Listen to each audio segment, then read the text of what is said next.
النهارده يا جماعه بقى صباح الخير كده، معانا النهارده حاله مميزه خالص. صديقنا استاذ ابراهيم كنا زارعين له مرحله اولى من 5 شهور بس، وكنا 3400 جرافت، كنا زارعين يوم 1/5.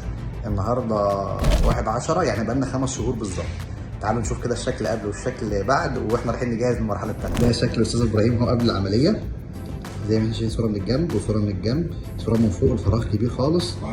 وده يوم ما عملنا، شوف دلوقتي قاعد يقول هاي وبتاع ومبسوط. يا جماعه شايفين بسم الله ما شاء الله، يعني احنا 5 شهور، يعني لسه بنتكلم في 50% من النتيجه. ايه رايك بقى في لا العمليه؟ بسم الله ما شاء الله، ممتاز ممتاز بصراحه، والله مش بهزر. انا اول مره ادي اصلا، اول مره اديت عليه لحد ممتاز بصراحه. الحمد لله.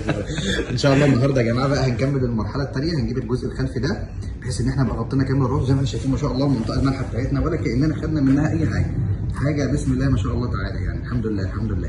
ان شاء الله نعمل النهارده شويه شغل كويسين. نعمل لنا بقى واحده هاي فايف بقى. حبيبي يا زهراء.